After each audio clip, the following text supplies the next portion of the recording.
We're making some spaghetti squash. Well, so far what I've done is just seasoned it with some garlic pepper seasoning, some Italian seasoning, no particular measurement. And that is about it. I think the watery content is really more or less related to the squash. And I will be putting it in the oven soon. Okay, we're browning the meat that's going to be going into our spaghetti squash that I have already put in the oven. Yummy, yummy, yummy, yummy. Messy oven, gotta clean it. And put it on broil. High. Can I tell you the temperature? Broil. Can I tell you how long? Yeah. Probably until it's like work tender. This will kind of do that. But meanwhile, I've got some just ground beef. Nothing exciting. No seasoning in it.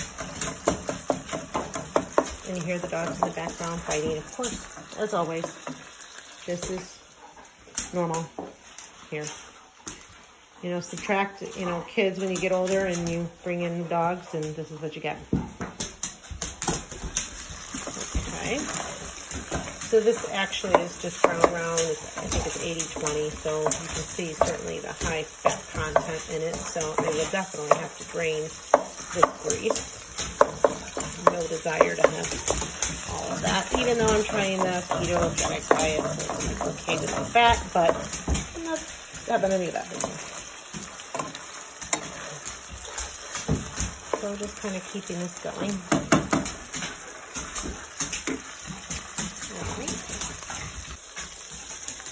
And the meat is almost done. Almost brown. I just like to chop up a little bit. So this video is going to be about making a meal from whatever you kind of have in the house. I do have ingredients that I buy. I kind of try to stick to things, but you know, I'm a kind of wing it kind of person. So you know, if I've made something and I have leftovers or a little bit of something else, you know, I don't like to waste things. So meanwhile, that will just kind of do its own thing there.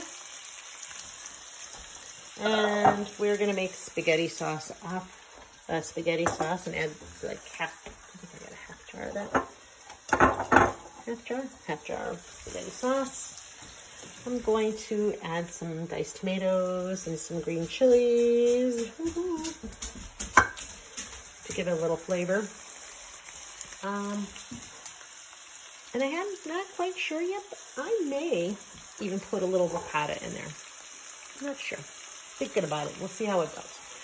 I'm just not sure how squash and ricotta would taste, but you know, we could try. All right, let me empty the grease here. So now I added that sauce in. Added the sauce in and the can of tomatoes and chilies. So now you mix this sauce in and tomatoes and chilies. And just let this low simmer as we watch the spaghetti squash cook. Now it's time to make the ricotta. With ricotta, we add 1 egg, mozzarella, and salt and pepper. And you mix. I like a little heat in mine, so I add in a little bit of my garden fresh cayenne pepper too. I dry it from cayenne peppers and then just grind it up, and I have them throughout the year. Now it's time to mix. Once combined, it will look like this. Kind of like, kind of looks like mashed potatoes in a sense compared to what it looked like before. The egg changes the consistency, the mozzarella. And of course the seasonings just give it a little oomph. Go figure that this type of cheese comes out totally in a different consistency, I feel, once it's put into some sort of Italian dish. So I'm going to set aside this and wait for that spaghetti squash to get done, and for the sauce to simmer.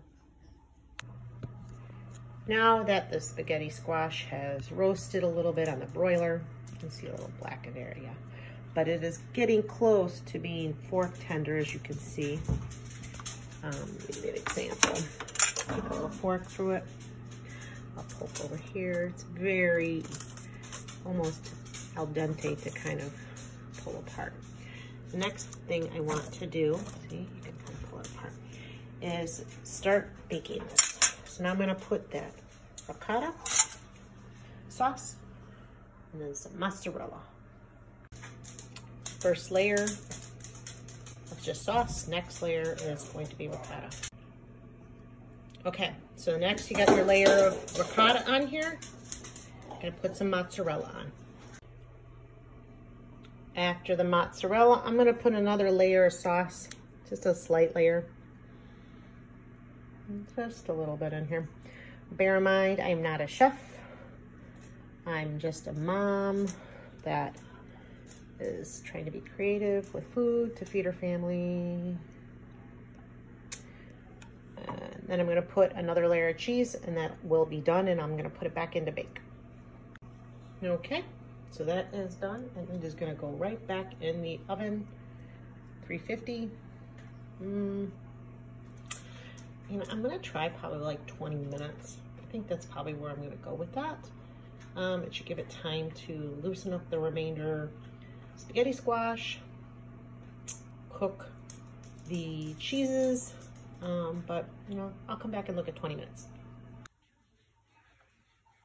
And it is done. Nice and melted.